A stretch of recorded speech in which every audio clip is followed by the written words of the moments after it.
Welcome, dear viewers. For more exclusive, thrilling stories every week, join our membership. Sit back, relax, and sip your coffee. Enjoy. At the final scenic overlook before we head back to town, I always make the same announcement. All right, folks, last chance for a picture of these beautiful mountains. It sounds friendly, but it's not for them. It's for whatever might have followed us down from the high peaks. The bright flash from all the cameras, it seems to drive them back into the trees.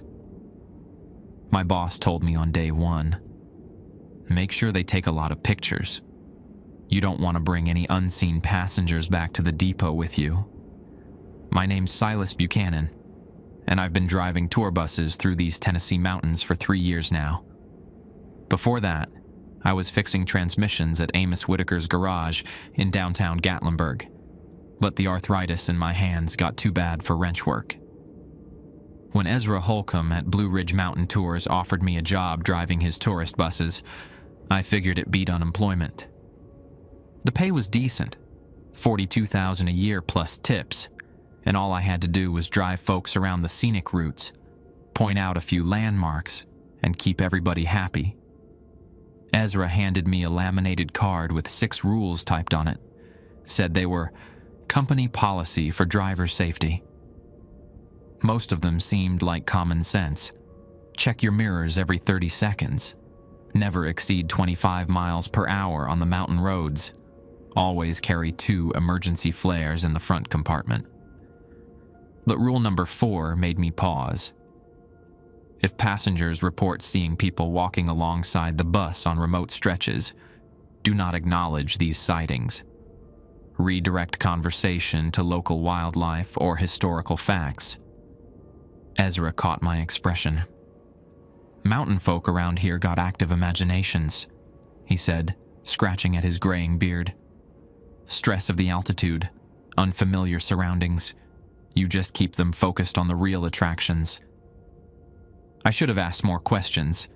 Should have wondered why a tour company needed rules about hallucinations. Should have noticed how Ezra's eyes kept darting to the tree line while he talked, like something might step out at any moment. My route covers the eastern section of the Great Smoky Mountains National Park. Newfound Gap, Cataract Falls, the old settlers' cabins near Elkmont. Pretty standard tourist stuff. Most days I get retirees from Florida or families from Atlanta wanting to see fall foliage. They climb aboard my 32-passenger bus at 9 a.m. sharp, and I bring them home by 4 p.m. The tourists love my stories about Cherokee settlements and bootleggers' caves. They take selfies at every stop, buy overpriced fudge in Gatlinburg, and leave 5-star reviews about their authentic mountain experience. What they don't know is that every trip, I'm counting passengers. Not just at the beginning and end, but constantly.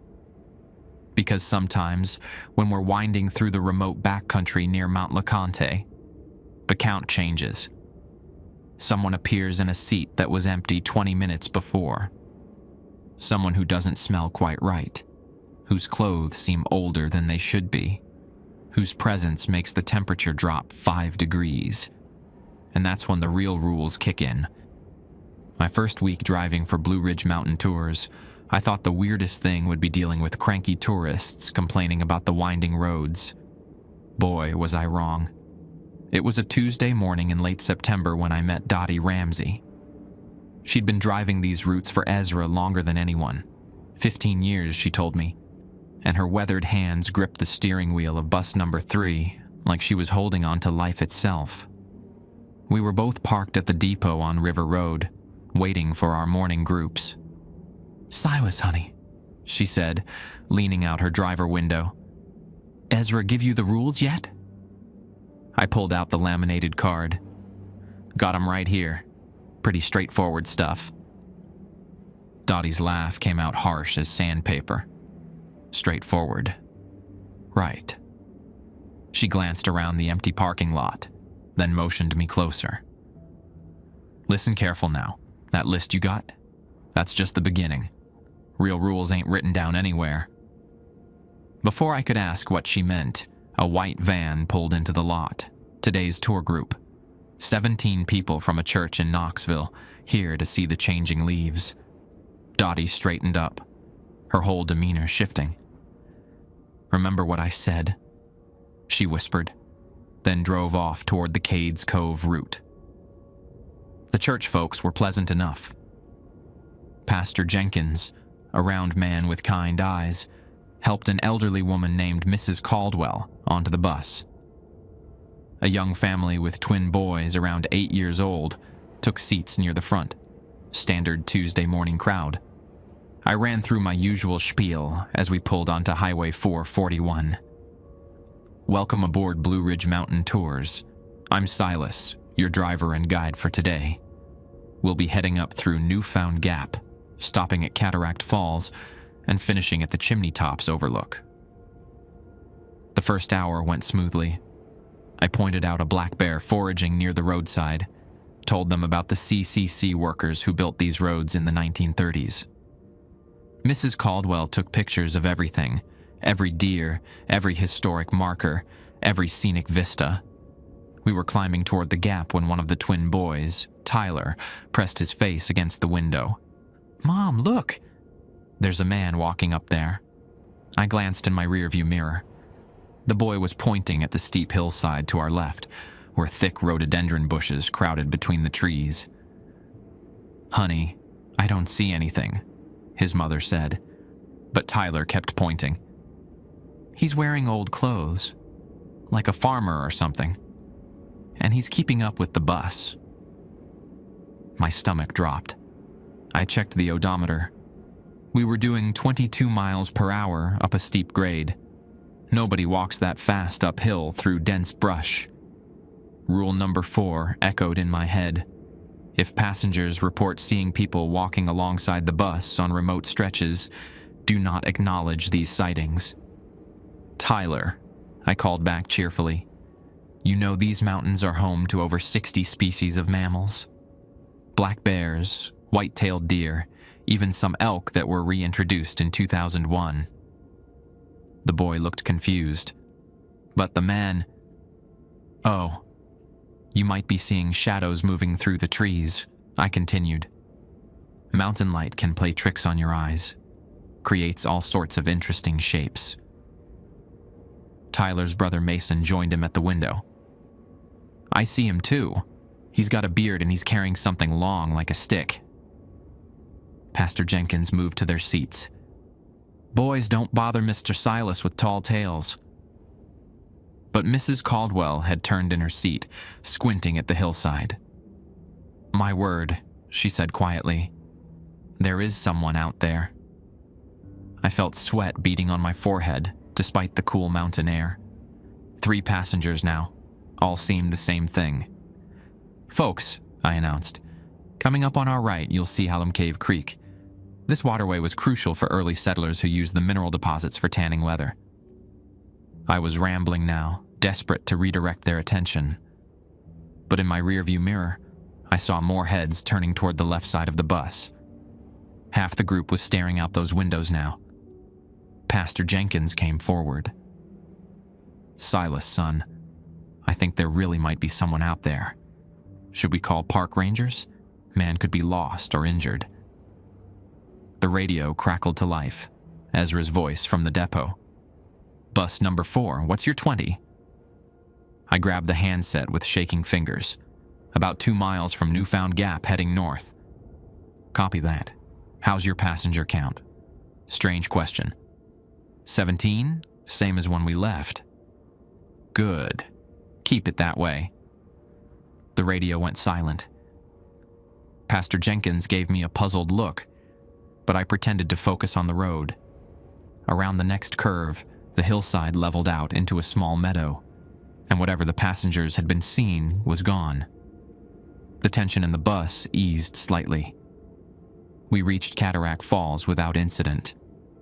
Everyone climbed off to stretch their legs and take photos of the 30-foot cascade. I did my standard head count as they reboarded, 17. But as we pulled away from the parking area, I caught movement in my peripheral vision. Someone was sitting in the back row, seat 14B, which had been empty all morning. My blood turned to ice water. I forced myself to count again, slower this time. 18. The figure in 14B wore old denim overalls and a faded plaid shirt. His beard reached nearly to his chest, streaked with gray. Most disturbing of all, he was looking directly at me in the rearview mirror with eyes that seemed too pale, too knowing. I thought about Ezra's radio check. "Keep it that way," he'd said. "Keep the passenger count at 17. The man in 14B smiled at me, a cold expression that never reached those colorless eyes. I understood now why Dottie's hands never left her steering wheel. I had two choices: panic and potentially get everyone killed on these narrow mountain roads, or pretend everything was normal while figuring out what to do about the man who shouldn't exist sitting in my bus. I chose option 2, though my hands were slick with sweat on the steering wheel. "Next stop coming up is the historic Elkmont District," I announced, my voice somehow steady. This area was once home to a logging community, then became a retreat for wealthy families from Knoxville and Chattanooga. In the rearview mirror, I watched the figure in 14B. He hadn't moved since appearing, just sat there with his hands folded in his lap, those pale eyes fixed on me. None of the other passengers seemed to notice him. Pastor Jenkins was pointing out wildflowers to the twin boys. Mrs. Caldwell was organizing her camera equipment, and the young mother was helping her husband identify bird species in his field guide. But the temperature on the bus had dropped noticeably. I could see my breath forming small puffs when I spoke. As we descended toward Elkmont, my radio crackled again. "Bus number 4. This is Dottie on bus number 3. You copy?" I grabbed the handset. "Copy, Dottie." "How are you doing over there, honey?" "Everything normal?" The way she emphasized that last word told me she knew exactly what was happening. "Well, it's been an interesting morning," I said carefully. "I bet it has. Listen, when you get to Elkmont, make sure everyone gets off for the full tour. Every single paying passenger. You understand?" "Copy that. And Silas, don't you dare look directly at seat 14B, not until they're all off the bus." The radio went dead, leaving me with more questions than answers. But Dottie had been doing this for 15 years.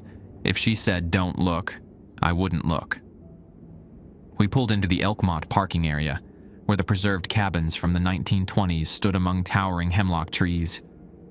I parked near the trailhead and stood up, clipboard in hand. "All right, folks, everyone off for our walking tour of the historic district. We'll be exploring the Appalachian clubhouse and several original vacation cabins."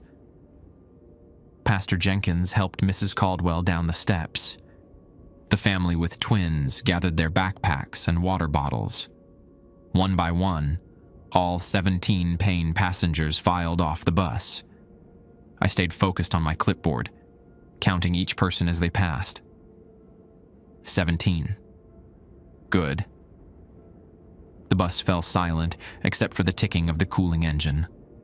I could feel the presence behind me, that wrongness that made the air feel thick and hard to breathe. But I kept my eyes forward, just like Dottie said. "You're new." The voice came from directly behind my seat, closer than 14B. Much closer. It sounded like wind through dry leaves, with an accent I couldn't place. Old-fashioned, maybe from the early 1900s. "Been driving these roads since 1847, the voice continued. "Seen a lot of drivers come and go. Most don't last past their first month." I gripped my clipboard tighter, knuckles white. "Don't engage. Don't turn around. Don't acknowledge. That Holcomb boy thinks his little rules will keep you safe. But rules change up here. Always have." Through my windshield, I could see my group gathering around Pastor Jenkins as he read from a historical marker about the logging industry. They looked so normal, so alive and warm in the afternoon sunlight. "You want to know why we ride along?" the voice asked. "It's lonely up here, so very lonely. And you folks from down in the valleys, you smell like home, like family, like belonging." My mouth had gone completely dry. I wanted to radio Ezra, call for help, anything. But some instinct told me that any response would be the wrong response. "But don't you worry none. I ain't staying, not today. Got somewhere else to be." There was a pause, and I heard what sounded like fabric rustling. "Though I might see you again real soon." The temperature on the bus suddenly returned to normal. I felt the wrongness lift, like stepping out of a walking freezer into summer air. When I finally worked up the courage to check my rearview mirror, seat 14B was empty. I sat there for several minutes, just breathing and trying to process what had happened. My radio crackled. "Bus number 4, status report." Ezra's voice. "All clear," I managed. "Good. Bring them home safe." 20 minutes later, my group reboarded for the trip back to Gatlinburg. I counted them carefully. 17. Mrs. Caldwell showed me pictures she'd taken of a red salamander near one of the cabins. The twins chattered about finding arrowheads, though they'd only picked up interesting rocks. Pastor Jenkins thanked me for the educational tour. Everything seemed normal until we reached the scenic overlook where I always made my final announcement about taking pictures. As the group filed off for one last photo opportunity, Tyler tugged on my sleeve. "Mr. Silas, why didn't that old man in the back get off at the cabins?" My stomach lurched. "What old man, buddy?" "The one with the long beard. He was sitting behind us the whole time, but he never got off the bus. Is he okay?" His mother overheard and joined us. "Tyler, honey, there wasn't anyone sitting behind us." "Yes, there was. He was wearing old clothes and he kept staring at Mr. Silas. Mason saw him too." Mason nodded vigorously. He looked sad, like he wanted to tell us something but couldn't. I knelt down to their eye level, thinking fast. "Boys, sometimes the mountain light creates shadows that look like people. Your imagination fills in the details. But, tell you what," I interrupted. "How about you take some extra pictures of the mountains? Sometimes cameras can show us what's really there versus what we think we see." The twins ran off with their disposable cameras, snapping photos of everything in sight. But their mother lingered, studying my face. "There was someone there, wasn't there?" she asked quietly. I met her eyes. "Ma'am, I've been driving these mountains for 3 years. Sometimes folks see things that don't have easy explanations, but as long as everyone gets home safe, that's what matters." She nodded slowly, then went to collect her sons. As we loaded up for the final leg back to Gatlinburg, I made my usual announcement about the pictures. The tourists obliged, their camera flashes popping like tiny lightning strikes among the trees. I watched the tree line carefully, but nothing moved in the shadows.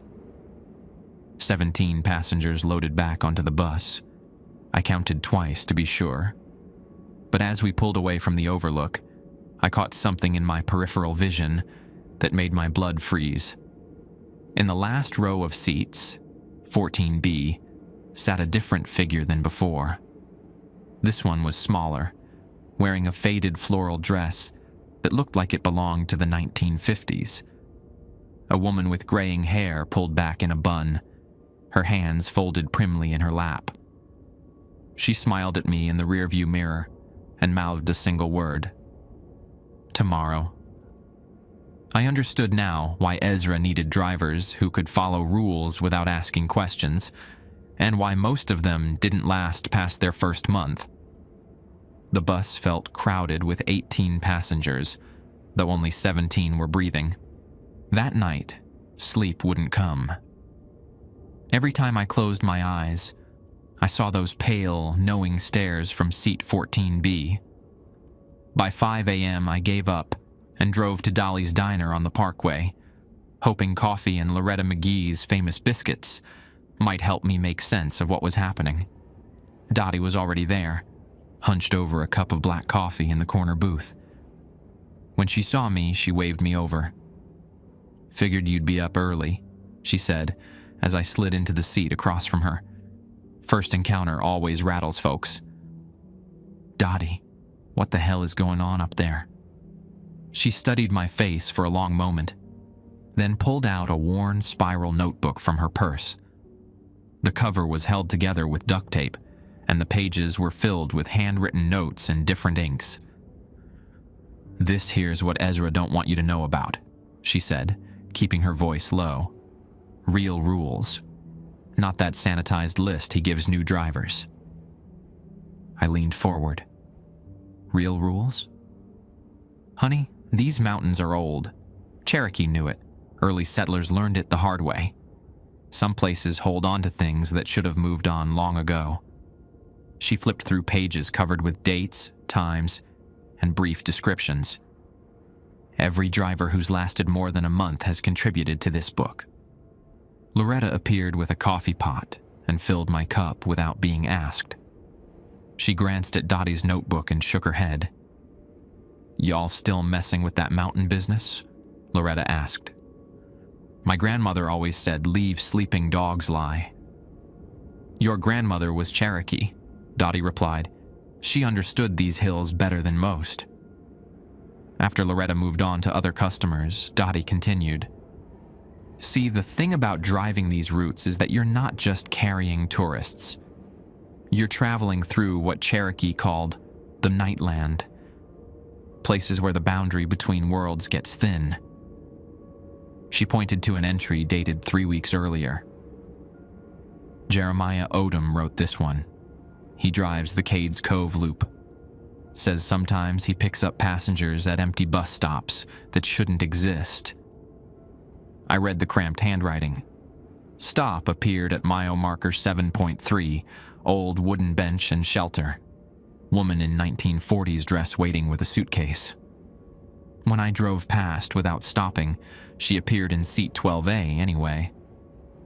Rode to the Methodist church, then vanished when everyone got off for the cemetery tour. "They're not harmful exactly," Dottie explained. "More like echoes. People who died up here with strong attachments to these roads.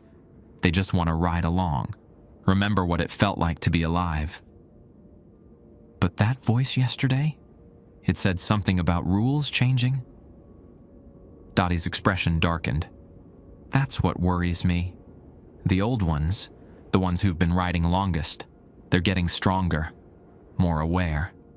Started happening about 2 years ago." She flipped to a section marked with red ink. "These are the dangerous encounters.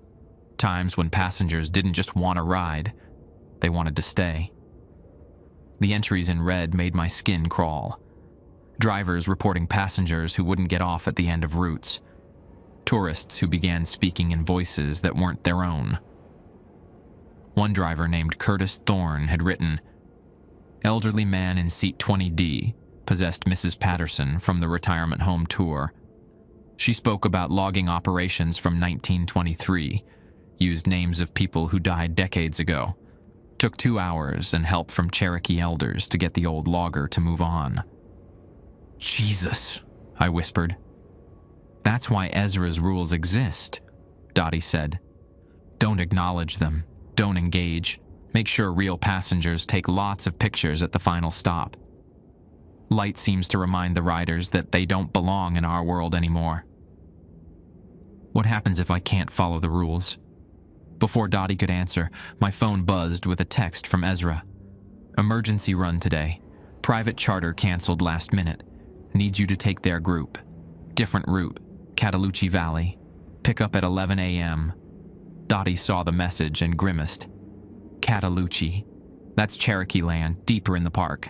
Fewer tourists mean fewer witnesses if something goes wrong. Should I refuse? Can't. As we're struggling to keep drivers as it is, just remember what I taught you. And for God's sake, don't let anyone wander off alone up there. The group waiting at the depot was smaller than usual. 8 people from a historical society in Asheville. They were researching old settlement patterns and specifically requested the remote Cataloochee route. Their leader, Dr. Margaret Cornett, was a sharp-eyed woman in her 60s who climbed aboard with a briefcase full of documents and maps. Mr. Buchanan, we're particularly interested in the old Caldwell homestead, she said, as we pulled onto Highway 321. Our research suggests there might be undocumented graves in that area. I kept my expression neutral, but my stomach nodded. Graves meant attachments, strong ones. The drive to Cataloochee Valley took us deep into the backcountry, following a winding road that seemed to grow narrower with each mile.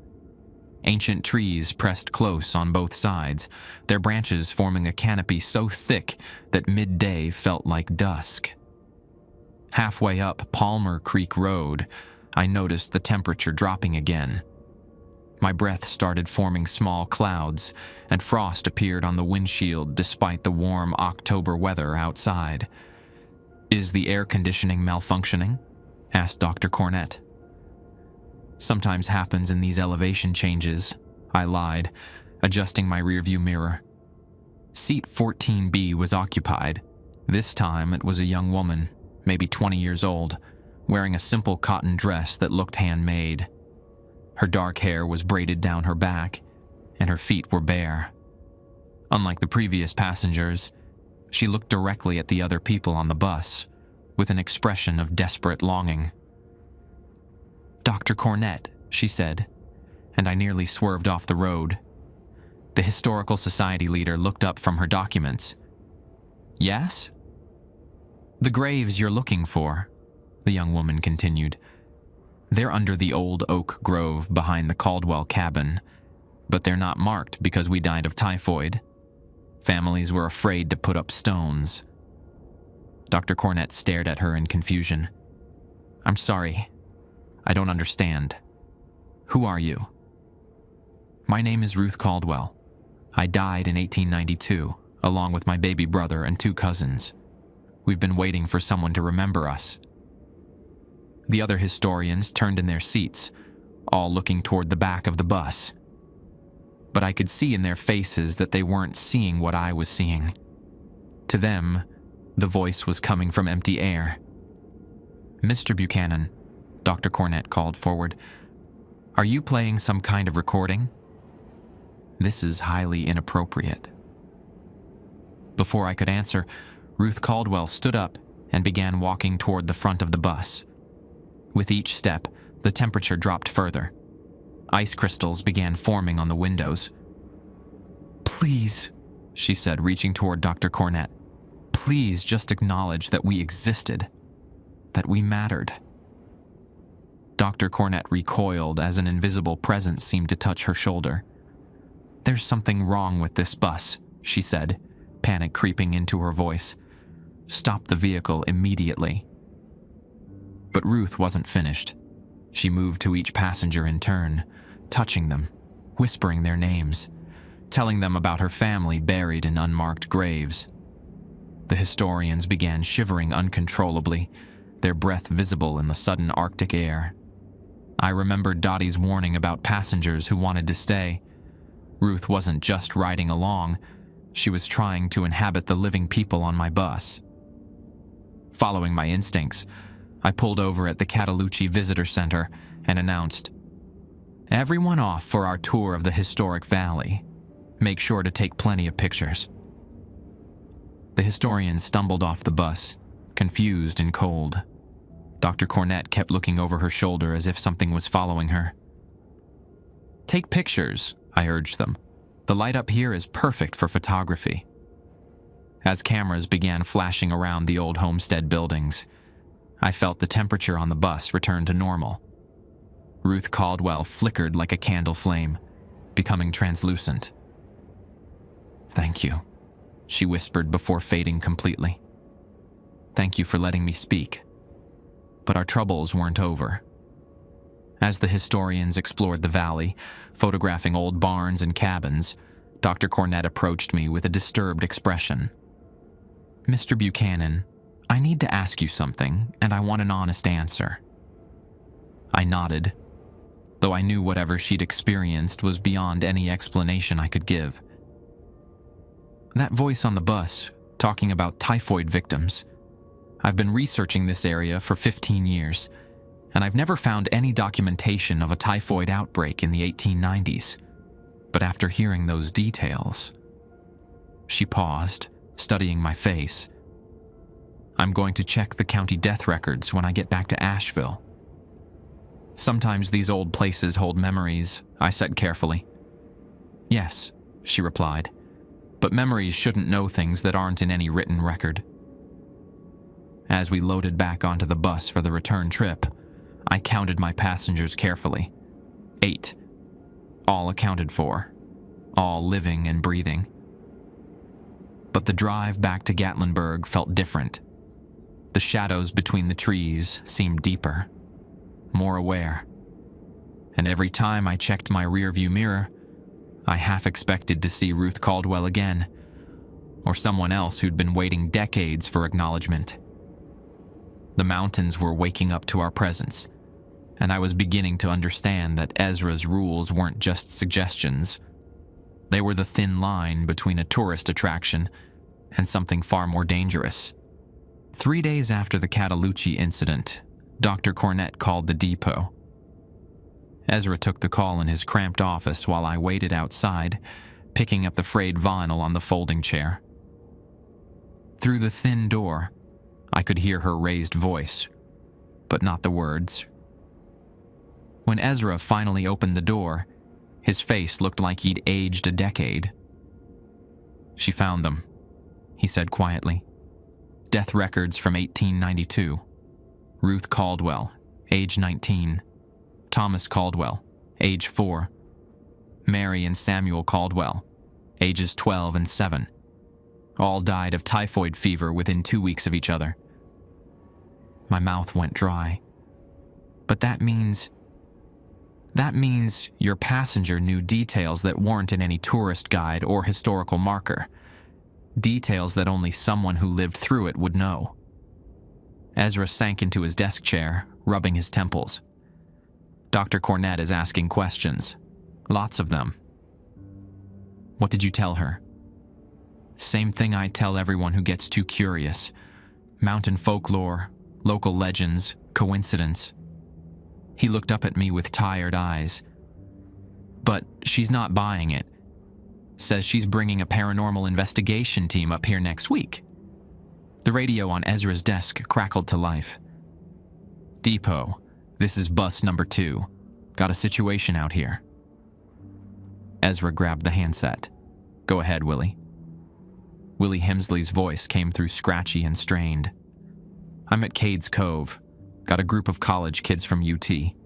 They're saying someone's been following the bus on foot for the past 5 miles, walking alongside us, keeping pace at 30 miles per hour." I felt that familiar cold knot in my stomach. Ezra and I exchanged glances. "How many passengers reporting this?" Ezra asked. "All 12 of them. But here's the thing. I can see him too." The radio went silent. Ezra's knuckles were white where he gripped the handset. "Willie, you copy?" "Yeah, I'm here." "But Ezra, this ain't like the usual riders. This one's different. He's not trying to get on the bus. He's hurting us, pushing us towards something." "Toward what?" "The old cemetery behind the Methodist church. Every time I try to take a different route, he appears ahead of us, arms spread wide, forcing me to turn toward the cemetery." Ezra stood up, pacing the small office. "Willie, listen to me. Do not stop at that cemetery. Keep driving. Take the loop road back to the visitor center." I tried. Road's blocked. Tree fell across it about 10 minutes ago, right after this fella showed up. I grabbed Ezra's arm. "Send me out there. Willie needs backup." "Absolutely not. You're still learning."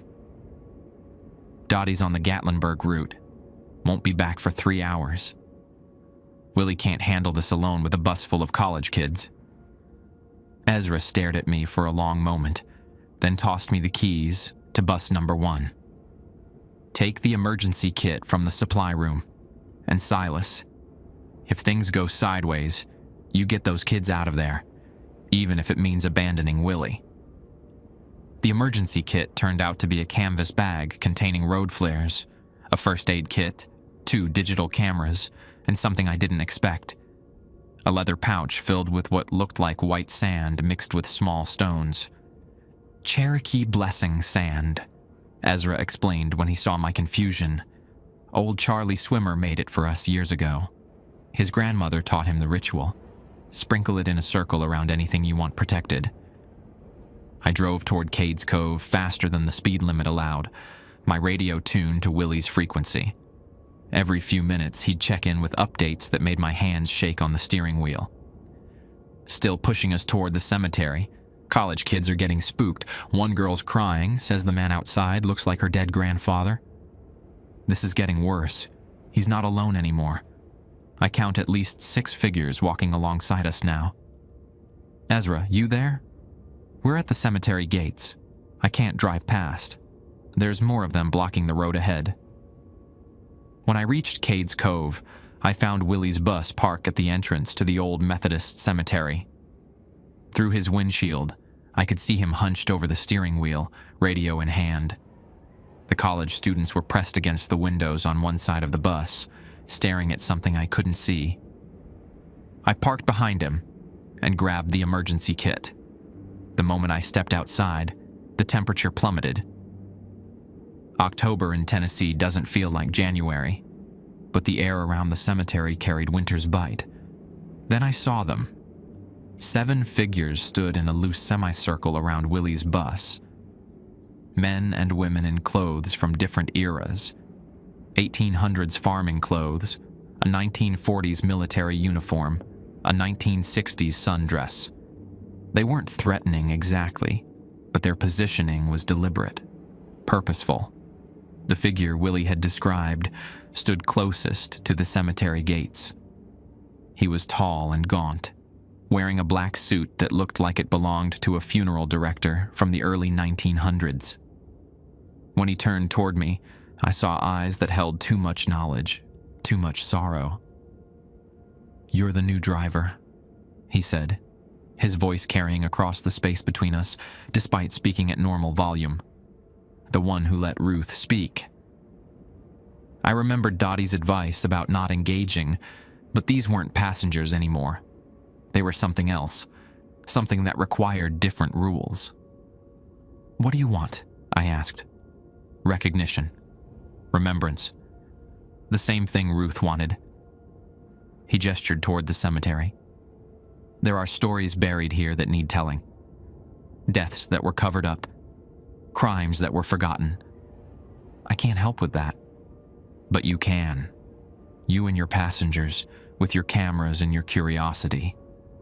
You can make people remember." On Willie's bus, the college students were becoming agitated. I could hear raised voices, someone pounding on the windows. One boy tried to open the emergency exit, but Willie shouted something that made him stop. "You need to let them leave," I said. The figure in black smiled, and it was the coldest expression I'd ever seen. "Not until someone listens. Not until someone cares enough to uncover the truth." That's when I understood. These weren't random spirits looking for peace. They were organizing, coordinating, using the tour buses as leverage to force people to pay attention to their forgotten stories. I opened the emergency kit and pulled out the leather pouch. The blessing sand felt warm in my hands, almost alive. Following instinct more than any plan, I began walking toward Willie's bus, sprinkling the sand in a wide circle. The effect was immediate. The figures began backing away from the circle, their forms becoming translucent, but the man in black held his ground. "You think Cherokee magic will solve this?" he asked. "This land remembers everything, boy. Every injustice, every cover-up, every convenient lie. We're just the beginning." "Maybe so," I said, completing the circle around both buses. "But right now, I've got living people to protect." The man in black nodded slowly. "Fair enough, but this isn't over. More drivers will come. More passengers will see us. And eventually someone will listen." He began to fade, along with the other figures. As they disappeared, the fallen tree blocking the loop road simply wasn't there anymore. Willie opened his bus door and climbed down on shaking legs. "How did you—" "Questions later," I said. "Get your group back to the visitor center. Now." As both buses pulled away from the cemetery, I radioed Ezra. "Situation resolved. Willie's group is safe." "Copy that. Both of you get back here. We need to talk." But as I drove the winding road back toward Gatlinburg, I kept checking my mirrors. Not for supernatural passengers this time, but for something worse. Black vehicles that might belong to Dr. Cornett's paranormal investigation team. The spirits were getting organized and demanding recognition. That was problem enough. But if outside investigators started documenting what happened on these mountain roads, it would bring attention from people with resources and technology we couldn't control. People who might not follow Ezra's rules about keeping quiet. People who might turn our contained situation into something that could spread beyond the mountains entirely. The paranormal investigation team arrived on a Thursday morning in 3 black SUVs that looked more like federal vehicles than tourist rentals. Dr. Cornett led them into Ezra's office while I pretended to check tire pressure on bus number 4, straining to hear their conversation through the thin walls. "Mr. Holcomb, I need you to understand the significance of what we documented," Dr. Cornett was saying.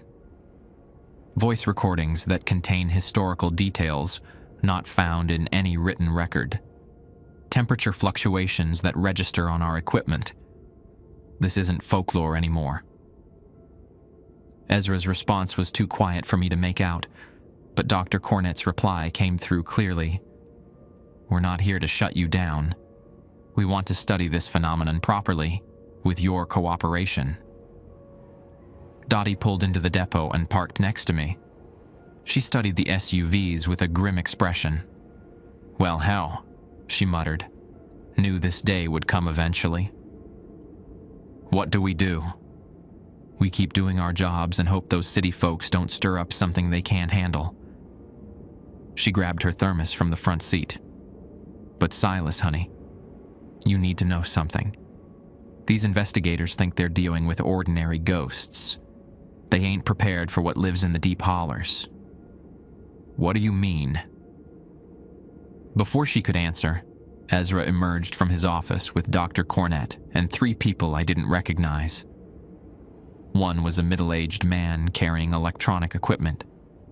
Another was a young woman with multiple cameras hanging around her neck, and the third was an older woman who kept scanning the tree line like she expected something to emerge.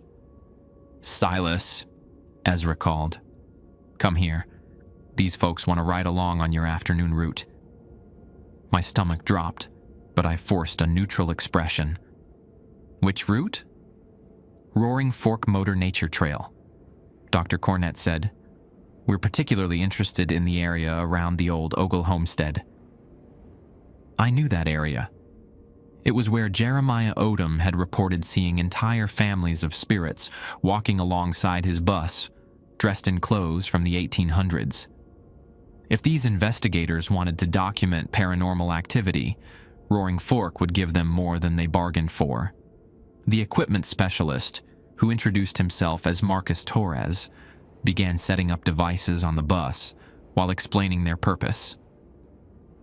Electromagnetic field detectors, digital thermometers, infrared cameras. If there's any anomalous activity, we'll record it. The photographer, Sarah Kim, positioned cameras throughout the interior. Dr. Cornett described voice phenomena and temperature changes. These will capture everything. The older woman, Dr. Elena Vasquez, sat in the front seat and pulled out what looked like a modified tablet. I'm monitoring real-time environmental data. Any deviation from baseline readings will trigger alerts.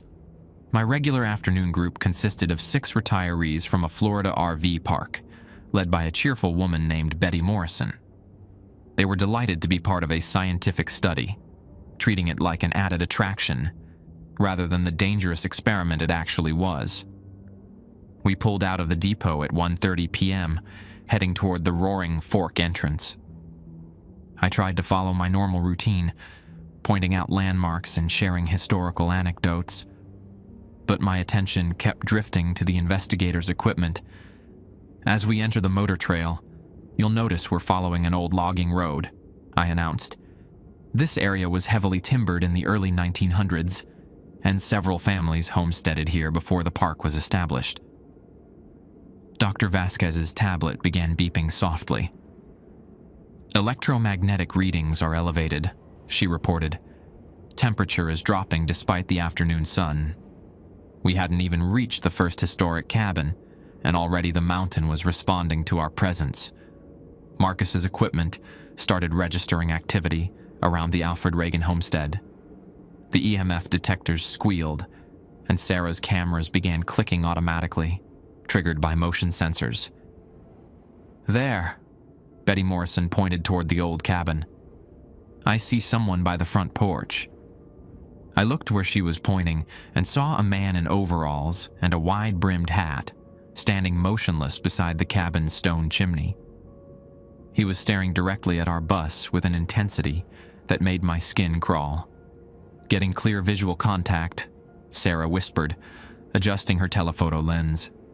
Male figure, period clothing, standing in full sunlight but casting no shadow. The man began walking toward the road, and I realized with growing horror that he wasn't alone. More figures emerged from the cabin, a woman in a faded dress, 3 children of various ages, an elderly man leaning on a walking stick. My God, Dr. Cornett breathed. It's an entire family. Dr. Vasquez's tablet was beeping frantically now. Temperature down 15 degrees and falling. EMF readings are off the charts. The family reached the edge of the road and began walking alongside the bus, keeping perfect pace despite our 15-mile-per-hour speed. The children waved at the passengers, their faces bright with joy, while the adults maintained that same unsettling stare. They look so real, one of the Florida retirees said. Are they park employees in costume?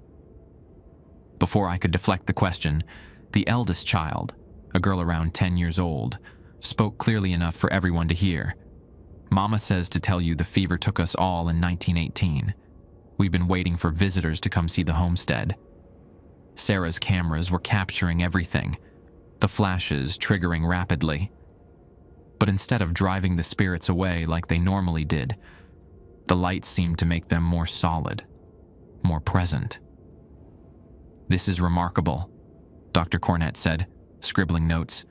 Direct communication, historical context, multiple witnesses. That's when I realized the fundamental mistake these investigators were making.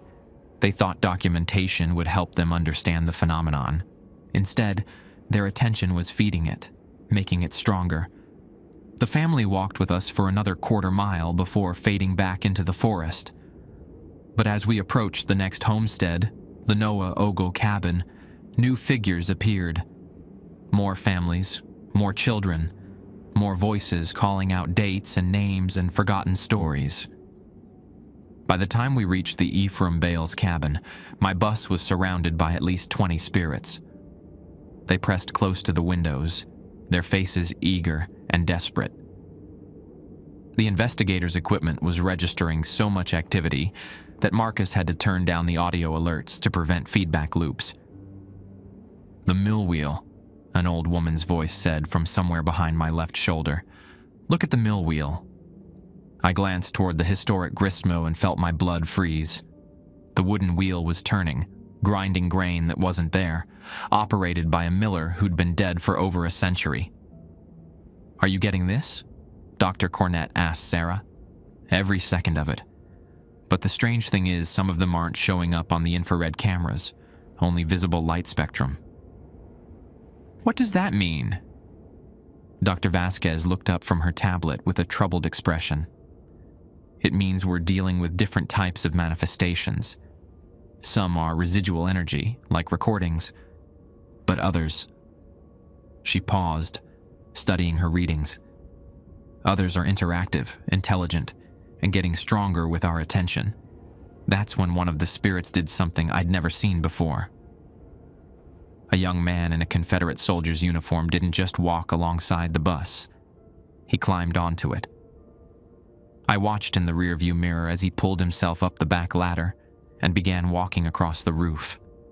The metal groaned under his weight, creating footsteps that everyone could hear. "Someone's on top of the bus," Betty Morrison said, looking up at the ceiling. Marcus aimed his equipment upward. Concentrated mass displacement directly above us, something with significant weight. The soldier moved toward the front of the bus, his boots echoing with each step. When he reached the area above my seat, he knelt down and spoke through the roof in a voice that seemed to come from inside my own head. "Driver, you need to turn around. Now don't go to the end of the trail." "Why?" I asked quietly, hoping the passengers wouldn't notice me talking to empty air. "Because something's waiting there that ain't like us. Something that's been feeding on all this attention you're bringing. Something that's been growing stronger each time your buses come through." Dr. Cornett leaned forward. "Did you say something?" Before I could answer, every piece of electronic equipment on the bus went dead simultaneously. The engine kept running, but all the investigators' devices shut down without warning. "What just happened?" Sarah asked, frantically checking her cameras. "EMP-like interference," Marcus said, "but that's not possible from a natural phenomenon." The soldier on the roof spoke again. "Turn around, driver. Please. What's at the end of this trail ain't something your passengers should see." But it was too late. We'd already reached the final stop, the parking area where the trail ends at a small waterfall. And standing beside the falls was something that made every spirit we'd encountered seem harmless by comparison. It looked human at first glance, but the proportions were wrong. Too tall, too thin, with limbs that bent at angles that human joints couldn't achieve. Its face was a shifting blur of features that never quite settled into a stable configuration. "My equipment," Dr. Vasquez whispered. "It's working again. But the readings, this is impossible." The thing by the waterfall turned toward our bus, and I felt a wave of hunger so intense it made me nauseous. Not hunger for food, but for attention, for acknowledgement, for the kind of focused observation that the investigators had been providing all afternoon. Every spirit on the trail had been drawn here by our activities, feeding this larger entity with their increased manifestations. And now it was strong enough to affect the physical world directly. The Florida retirees were pressing against the windows, trying to get a better look. "Is that part of the show?" Betty Morrison asked. "Everyone stay in your seats," I announced, trying to keep panic out of my voice. "We're turning around now." But when I shifted into reverse, the engine died. The thing by the waterfall raised one impossibly long arm and pointed directly at our bus. Dr. Cornett's scientific objectivity finally cracked. "What is that thing?" The Confederate soldier on the roof answered her. "That's what happens when too many folks pay attention to things that should stay hidden. Y'all have been feeding it for months with your cameras and questions and recordings." Every window on the bus began fogging over from the inside, despite the mild October temperature. In the condensation, words began appearing, not written by any human hand. "Stay, witness, Remember, the entity by the waterfall started walking toward us. The entity moved with a fluidity that hurt to watch, flowing across the ground like spilled mercury. With each step closer to our bus, the windows fogged thicker, and the temperature dropped until our breath came in visible puffs. "Everyone move to the center aisle," I ordered, remembering the emergency kit under my seat. "Stay away from the windows." Dr. Cornett was frantically trying to restart her tablet. The electromagnetic readings are beyond anything in the literature. This entity is generating energy signatures equivalent to a small power plant. "Science ain't gonna help you now, lady," the Confederate soldier said from the roof, his voice carrying through the metal like it was paper. "That thing down there has been feeding on curiosity for months. Every camera flash, every recording device, every attempt to study these mountains has made it stronger." Betty Morrison grabbed my arm as the entity reached the front of the bus. "What does it want?" Through the fogged windshield, I could see the creature examining our vehicle like a child studying an interesting insect. Its face kept shifting, sometimes human features, sometimes animal, sometimes combinations that shouldn't exist.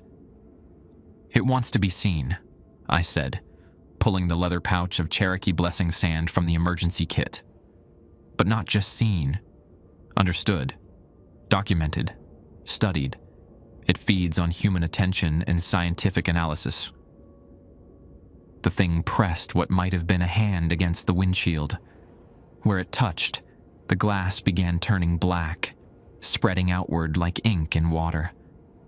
"The sand," Dr. Vasquez whispered, staring at the pouch in my hands.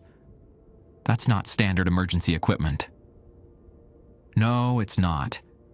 I opened the pouch, feeling the warmth of the blessed materials against my palm.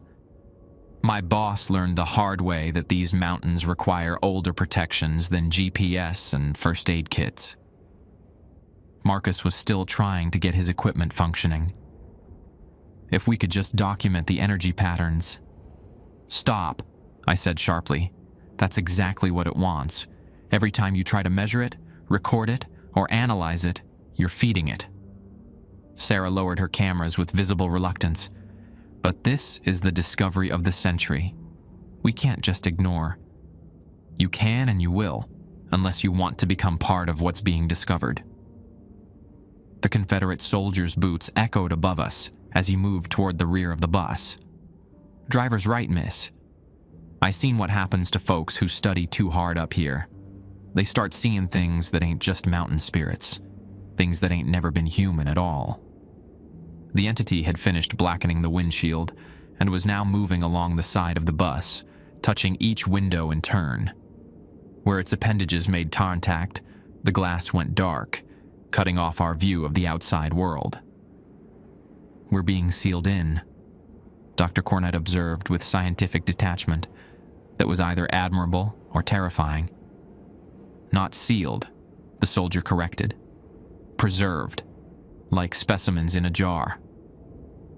That's when I understood what we were dealing with. This wasn't just some hungry spirit or angry ghost. It was something that collected things, experiences, knowledge, people who ventured too deep into its territory. "How long has it been here?" I asked the soldier. "Long as I can remember, and I've been dead since 1863. Cherokee knew about it, tried to keep folks away from this particular hollow. But white settlers, they don't listen to warnings about old things in the woods." The bus began rocking gently, as if something large was testing its weight distribution. Through the last unblackened window, I glimpsed multiple appendages wrapping around the vehicle's undercarriage. "It's lifting us," Dr. Vasquez said, watching her tablet's accelerometer readings. "Elevation increasing at a steady rate." Betty Morrison let out a small cry as we felt the bus leave the ground entirely. The elderly woman next to her began praying in Spanish, her words mixing with the sound of metal creaking under strain. I stood up, holding the blessing sand. "Everyone join hands. Form a circle in the center aisle." This is hardly the time for... Dr. Cornett began. Do it, I said firmly. The sand works through connection, through shared intention. Right now, we need to become something it can't easily study or categorize. Reluctantly, the investigators linked hands with the Florida retirees. I moved to the center of their circle, opened the pouch, and began sprinkling the sand around our feet. The effect was immediate. The bus stopped rising and began swaying, as if whatever was carrying us had suddenly found us difficult to grip. "What's happening?" Sarah asked. "Cherokee blessing sand creates spiritual camouflage," I explained, continuing to spread the protective circle. "It makes you invisible to things that hunt by sensing human curiosity or fear." The creature dropped us back onto the parking lot with a crash that threw everyone to the floor. When we struggled back to our feet, the windows began clearing, the black substance dissolving like smoke. Through the windshield, I could see the entity standing 20 feet away, its form wavering between different configurations. It seemed confused, turning its head-like appendage in different directions, as if searching for something it had lost. "Is it gone?" Betty Morrison whispered. "Not gone," the Confederate soldier said. "Just can't see you clear enough to grab hold of anymore. But that protection won't last long if you keep feeding it attention."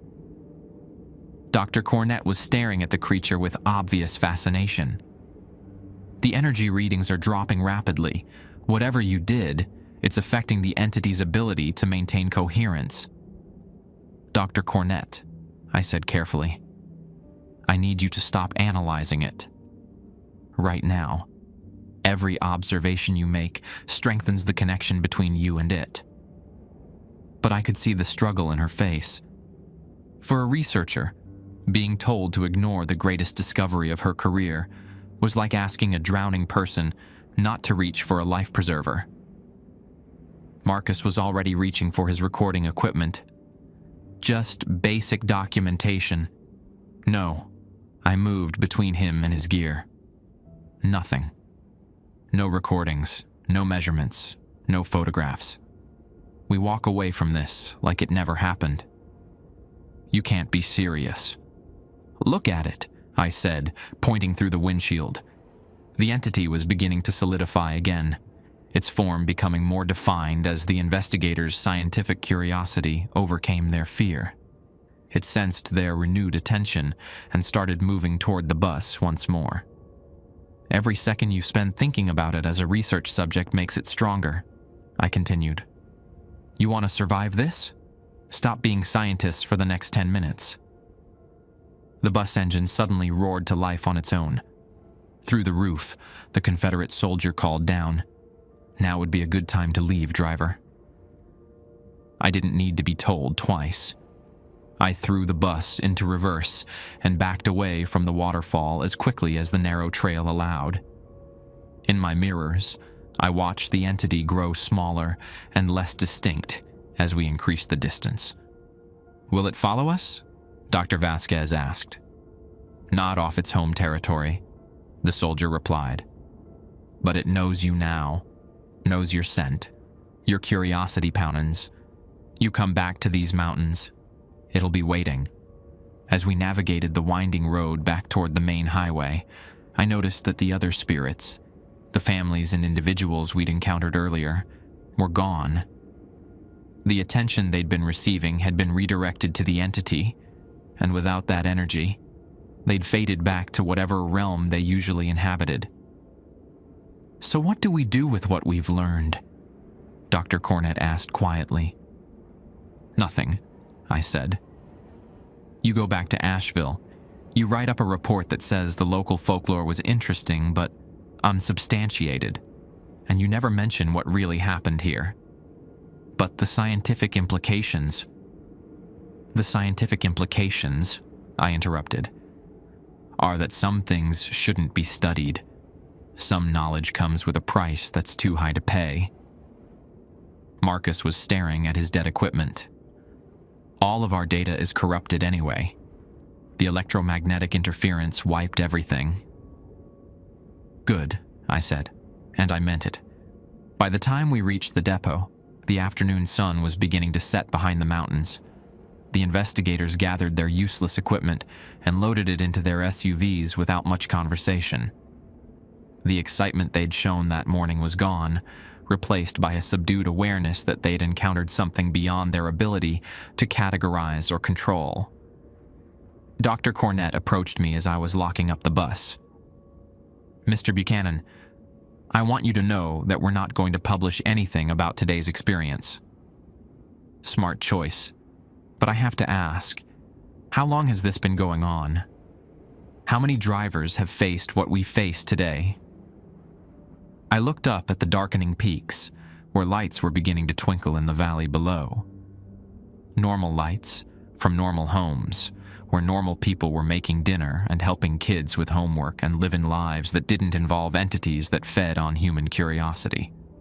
Long enough, I said, and hopefully, not much longer. As the investigators drove away, their taillights disappearing down River Road, I realized that our real problems were just beginning.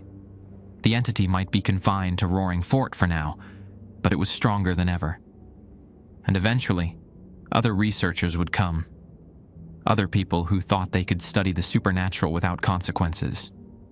The mountains were waking up, and we were running out of ways to keep them quiet.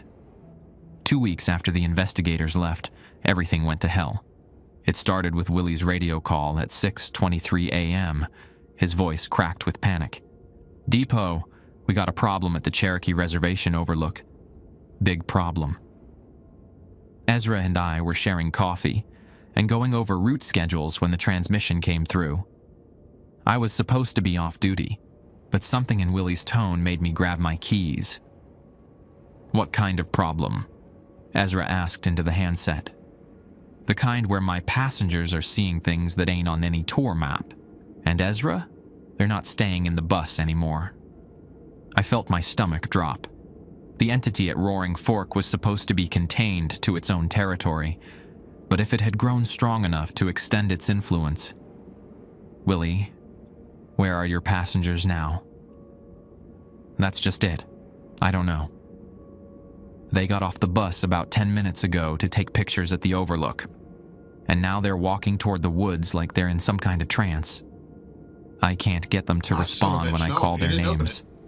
I did open it. Ezra and I exchanged looks. All right, open it again. This was beyond anything we'd dealt with He's before. running around. Hurry. Oh, he's Hold running. your It position. won't let me. Ezra radioed. I'm fucking dead. "Silas is en Yeah. route Get with out. emergency Oh, he was supplies." hunting. That's why it shut back again. Because I grabbed the opened it. canvas bag containing the remaining Cherokee Damn. blessing sand Okay, so he's Yeah. and attracted drove to toward the something. reservation as He's the fast as I exact same dared thing we on the just dealt mountain roads. A revenant? The That's the same overlook shit. Willie He's fast mentioned as fuck, dog. was at the boundary between Parkland and Cherokee territory, a place where old agreements and older protections Okay, sometimes overlapped in Says we should have complicated ghost ways. riding, freezing temps, When I and arrived, orbs. Willie was standing beside He his didn't empty show up bus, in the orb. staring helplessly into the forest. We didn't have freezing temps They went last that time way. either.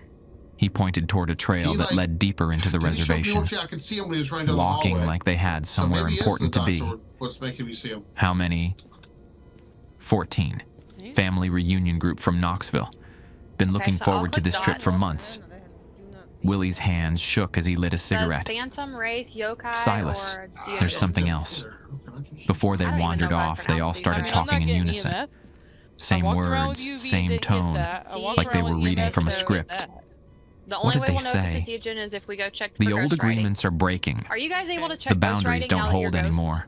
Okay. Come and Just see sneak what's into been the waiting. kitchen and just go look Well, at the That's journal. when I knew we were facing something beyond the Yeah, that's what I'm entity saying. at Can they just Roaring look down at Fork. the journal? Will it show them? The Cherokee had treaties with then, things that lived in these It's mountains, on a table. It agreements was that dark. went back I just saw the centuries, table and hit designed to keep It certain wasn't the kitchen, powers it was where contained the to specific territories. fireplace. Oh, or the that's I pulled out my piano. phone and dialed a Why'd you have to number die in front Dottie of had the given me door? weeks Someone earlier. come get the gun. Well, come For get the- emergencies come only, get the guns and she'd stuff said, off the ground, like the, when the white tools, man's so we can get rules them back. stop working. Well, we don't need Charlie them, though. Swimmer answered on the second 'Cause ring. You already, Well, you have you to already buy 'em again? I was got- wondering when you you'd already got- call.